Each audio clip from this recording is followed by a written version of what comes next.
Welcome, everyone. We're diving deep into Halloween this A time. holiday we all know and love. But this time, we're going way back in time to uncover its origins. And I have to say, the origins of Halloween are far more interesting than you might think. Yeah, I always thought it was all about trick-or-treating, costumes.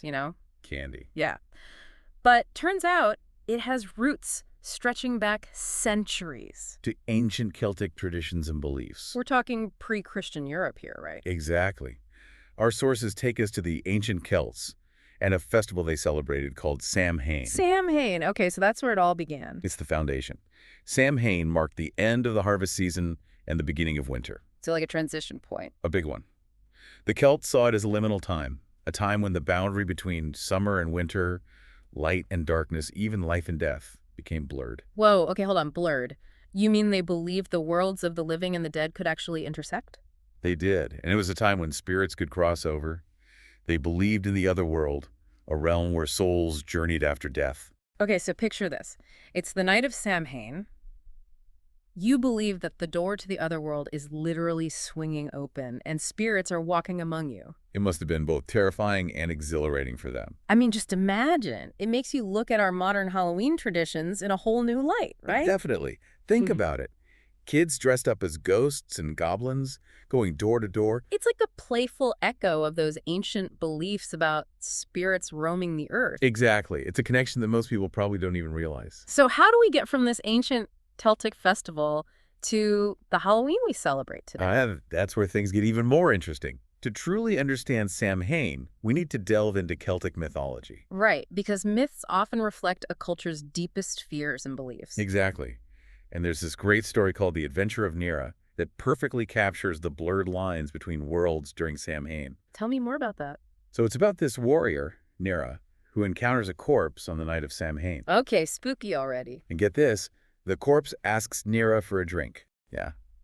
And from there, well, things take a very dark turn. I can imagine. The point is, the story highlights how easily the Celts believed you could cross between the worlds of the living and the dead, especially during Samhain. Especially then, right? And you know, all those mischievous creatures we associate with Halloween today, like goblins and fairies. Oh, yeah. Well, they have their roots in Celtic lore too. The Side, or fairies, were seen as beings who could travel between worlds, just like the spirits. They're like the ancient precursors to all the spooky supernatural figures we see on Halloween. Exactly. They embody that sense of mystery and otherworldliness. Okay, so we've got this ancient festival, Samhain, steeped in beliefs about spirits, the other world, and all these mystical creatures. It's a rich tapestry. It is.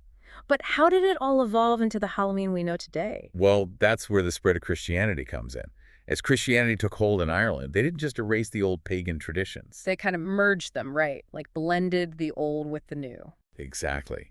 And it's fascinating how they did it. A pivotal moment was around the mid-8th century when Pope Gregory III moved the Feast of the Martyrs to November 1st. And that date just happened to coincide with Samhain. Exactly. It created All Saints' Day. It feels very deliberate, like a way to overlay Christian observance onto an existing pagan festival. So All Saints' Day became like a new layer on top of the older pagan foundation of Samhain. You could say that, but Halloween itself, it retained those echoes of Samhain. Hmm. Death, spirits, that thin veil between worlds. It's like a fusion, a blend of those two traditions. Exactly. And that fusion is beautifully portrayed in the animated film The Secret of Kells, which visually captures early Christian Ireland during the Viking invasions. I love that film. It tells the story of the creation of the Book of Kells, an illuminated manuscript containing the four Gospels. And it does an incredible job of showcasing how intertwined pagan and Christian beliefs were during this period. There's that image of the Eye of Cwm that really sticks out. A perfect example of how they linked Christian figures with those from pagan mythology. It's not just in the film either.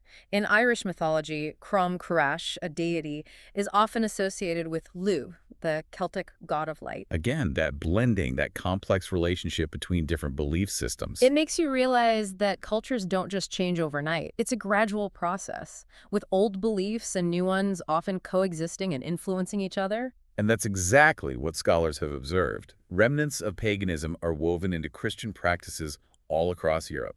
They've said that nowhere is this process more apparent than in Ireland, where they literally incorporated pagan festivals into the Christian calendar and repurposed pagan symbols for Christian use. It shows just how deeply ingrained these ancient beliefs were. Like they just refused to fade away. Exactly. And that persistence is evident in some fascinating examples. Take the Killenaw stones, for instance. Where the power of a pagan deity was seemingly harnessed and reinterpreted in a Christian context. It's a tangible reminder of how the old ways persisted. You know, one of the most striking images in the Book of Kells is that of a tail-biting serpent, right next to an illustration of Christian angels. Some interpret that serpent as Crom Cruach, the pagan deity. Imagine that, a pagan symbol right alongside Christian imagery. It's a powerful visual representation of that merging of traditions, of how the old and new coexisted. And that's what makes Halloween so unique, right? Absolutely. It's a product of that blending of centuries of cultural and religious influences. So much more than just candy and costumes, isn't it? Oh, way more.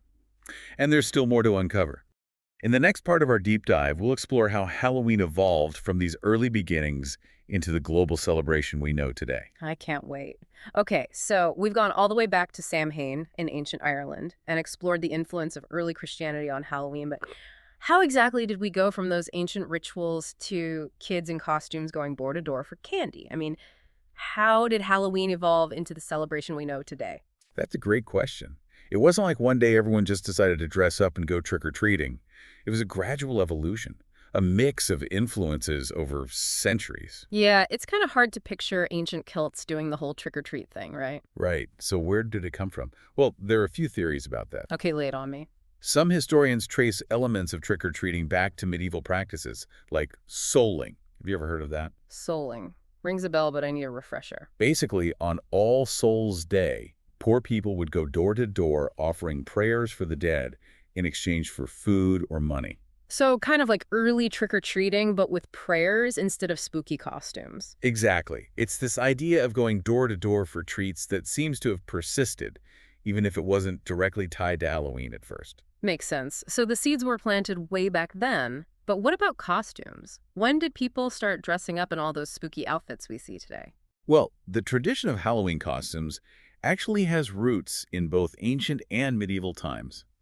Remember how the Celts believed spirits roamed the earth during Samhain? Yeah, that whole blurring of the worlds thing. Pretty spooky. Right. Well, they would sometimes wear costumes and masks, either to ward off evil spirits or even to disguise themselves as spirits to kind of blend in. Wow, so it was like a way to interact with the spirit world, either scare them off or maybe even join them. Exactly. Mm-hmm. And that idea of costumes for Halloween continued to evolve.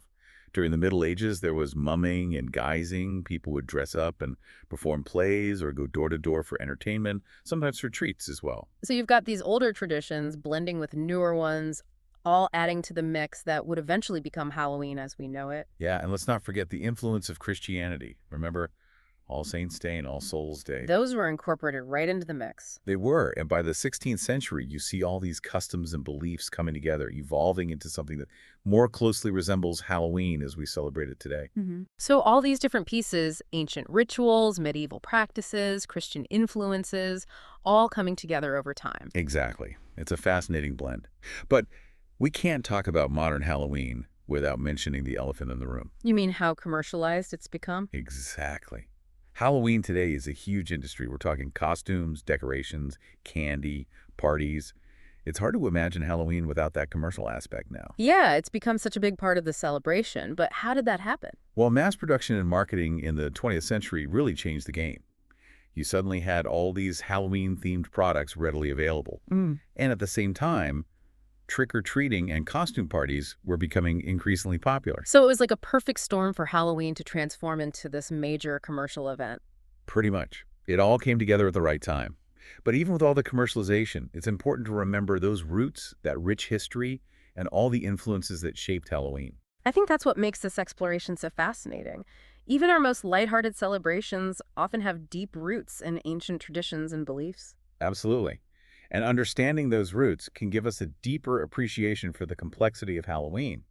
It's not just about candy and costumes. Right. It's about the blending of cultures, the evolution of traditions. It's a celebration that has endured for centuries, incorporating elements of different beliefs and practices. It's like a tapestry woven together from threads of ancient rituals, religious customs, and modern-day trends.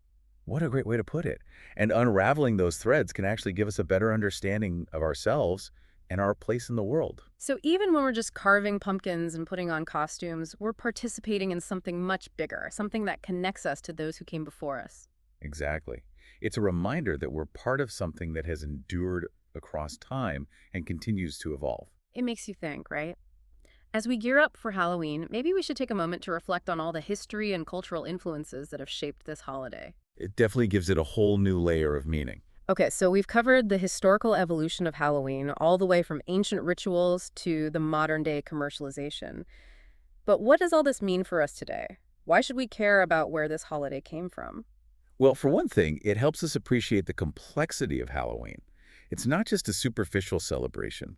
It's a fusion of different cultures, beliefs, and practices. It's a reminder that even in our modern world, ancient traditions and beliefs still have power and meaning. They shape our customs, they influence our celebrations, and they connect us to the past in really meaningful ways. So celebrating Halloween is kind of like participating in a centuries-old tradition, connecting us to those who came before us. Exactly. And that connection can be humbling and empowering. It reminds us that we're part of something larger than ourselves, something that has endured across time. Wow, that puts things in perspective. It does. And in the final part of our deep dive, we'll explore what Halloween means for us today in the 21st century and how those ancient echoes still resonate with us. We've been on quite a journey, haven't we? From ancient Celtic festivals to trick-or-treating to the commercialization of Halloween. It's been fascinating to trace its evolution. It has. But you know, as we wrap up this deep dive, I keep coming back to one question. What's that? We've talked so much about the history of Halloween, but what about its significance today? I mean, what does it mean for us in the 21st century? Why do we still celebrate it with such enthusiasm? That's a great question. And I think the answer is multifaceted because Halloween itself has so many layers. On one hand, it's pure fun, Oh, yeah, for sure. a chance to dress up, indulge in some candy, go to parties, and just enjoy the spooky atmosphere. There's nothing wrong with embracing that lighthearted side. Absolutely not. It's fun to let loose and get a little spooky. Exactly. Yeah. But I think Halloween also offers us something deeper. You mean like beyond the costumes and candy? Exactly. For many, it's a time to confront our fears, explore the darker aspects of human nature, think about life and death. Things we don't usually dwell on in our daily lives. Right. It's like Halloween gives us permission to engage with those big existential questions in a safe, almost playful way. Like a cultural pressure valve, letting us release those anxieties and fears in a controlled environment. You could say that by acknowledging and confronting those fears, even in a symbolic way, we might even gain a sense of empowerment. We face them head on, laugh at them, and maybe lessen their hold on us. Exactly. It's a way of taking back some control. So even with all the commercialization and the emphasis on fun, Halloween still echoes those ancient roots. I believe it does. It offers us a chance to connect with those primal human concerns about life, death, and the unknown. And those themes are often reflected in everything from the costumes we choose to the stories we tell. Think about those classic Halloween figures, Mhm. ghosts, skeletons, vampires, witches. They all represent our fascination with mortality, the supernatural, the darker side of humanity. We use these figures to grapple with our own anxieties and uncertainties about the world. Exactly. We externalize those anxieties, put them into costumes and stories, and by doing so, we can explore them safely, even find it cathartic. So Halloween is about confronting fears, exploring the mysteries of life and death, and connecting with those deep-seated impulses that have shaped human cultures for centuries.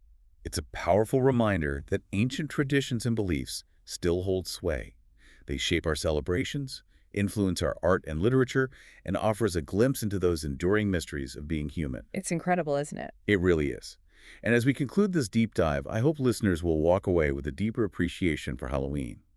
Not just as a fun holiday, but as a celebration with rich history and deep cultural significance. Well, I know I'll be looking at Halloween differently this year. It's amazing how much we've learned about this holiday and its evolution. It's been a pleasure exploring this topic with you.